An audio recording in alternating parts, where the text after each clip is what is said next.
Kabanata 52, ang mga tao sa libingan. Nakausap mo ba si Elias? Titiyak kung kasama natin siya. Naligtas na minsan ni Don Crisostomo ang kanyang buhay.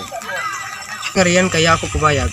Ipinadala ni Don Crisostomo ang aking asawa sa Maynila upang maipagamot sa mga dalubhasang doktor. Ako ang sasalaki sa kumbento upang makipaghiganti sa mga walang hiyang kura. Maghiwa-hiwalay tayo, may sumusunod sa akin. Ang inyong mga sandata ay bukas ninyo tatanggapin. Sa inyong pagsalakay, ang isisigaw ninyo ay Viva Don Crisostomo. Aabangan ko kung sino ang sumusunod sa akin. Ako yata'y nahuling dumating, pero siguro magbabalik na siya. Sino kayo? At sino rin kayo? Inaantay kong tumugtog ang ikawalo ng gabi upang makipaglaro ng baraha sa mga patay. Ibig kong manalo ngayong gabi. Ikaw, ano ang sadya mo rito? Kagaya din po ninyo. Ako'y maraming dalang baraha.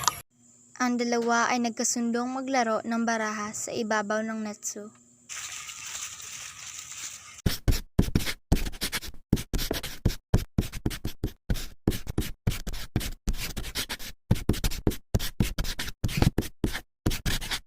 Ang pagsulong ng isang magandang umaga.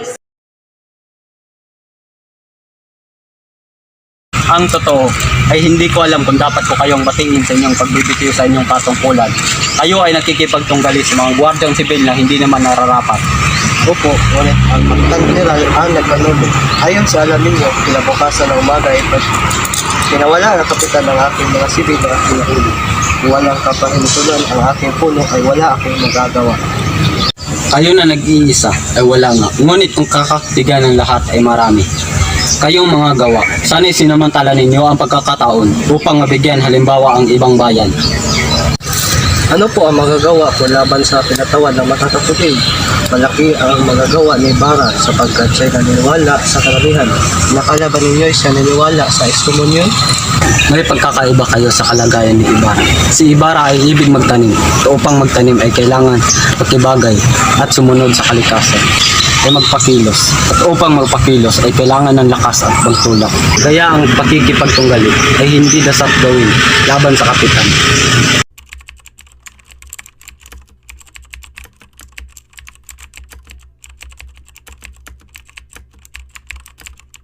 Kabanata 54, walang lihim na hindi nabubunyag.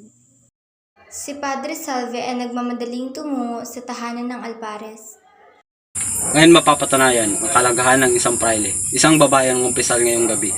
Ganap na ikawalo ay sasalakayin ang kwartel. Papasokin ang kumbento at papatayin ng mga Kastila. Magkakaroon ng isang malaking pag-aalsa. Sino ang taong hulin ko?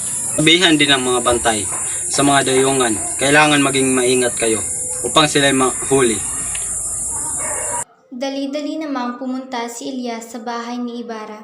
Natuklasan na magkaroon ng isang malaking pag-aalsa at kayo ang nakatakdang mapahamak sapagkat isisigaw ninyong mga pangalan ng mga maghihimagsik na bayaran. Huwag na kayong mag-alinlangan pa, Ginoo. Anumang oras ay kailangan sumiklap ang pag-aalsa.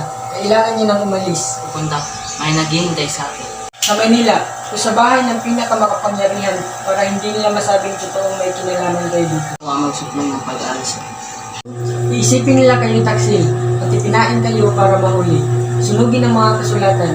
Tumakas na kayo at maghintay kung ano ang mangyayari. Yan ang dapat nyo gawin. Si Maria Clara, hindi, mabuti pang mamatay na lang. Tulungan mo ko, Ginoo. Diyan nakatatago ang kasulatan ng aming pamilya. Ibukod ninyo ang sinulat ng aking ama na lalong mapapahamak sa akin.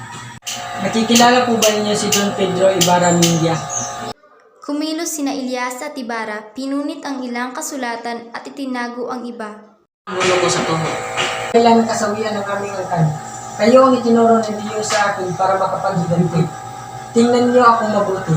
Tingnan niyo ang mukhang ito na punong-puno ng pagtitiis. Samantalang kayo nabubuhay, umiibig, may kayamanan, kinikilala, nabubuhay, nabubuhay.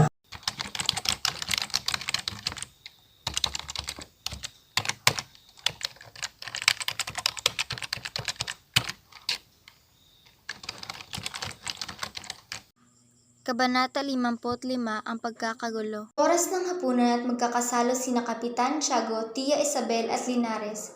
Ngunit nagdahilan si Maria na wala siyang ganang kumain, kaya niyaya niya ang kaibigang si Sinang sa piano. Nasa bulwagan at hindi mapakali si Padre Salve. Tumugtog ang orasan at sumapit ang ganap na 8 ng gabi. Nangangatog na napaupo sa isang sulok ang pare. Pumasok ng bahay si Ibarra na nakasuot pang luksa. Bakas ang matinding kalungkutan. Tinangkang lapitan ni Maria Clara ang kasintahan, ngunit narinig ang magkasunod-sunod na putok ng baril. Naglabasan mula sa komedor sina Kapitan Tiago, Tia Isabel at Linares. Nagyakapan sina Maria Clara at Sinang, habang panay ang usal ng dasal ni Tia Isabel. Trikura, manaog kayo, wala nang panganib. Pinasok ni Tia Isabel ang mga dalaga sa kwarto. Napilitang manaog si Padre Salve. Nanaog din si Ibarra. Kahit na pinigilan ni Tia Isabel, nagmamadali sa paglakad si Ibarra hanggang sa nakarating sa kaniyang bahay. Sa ngalan ng Hari ng Espanya, buksan ninyo ang pinto!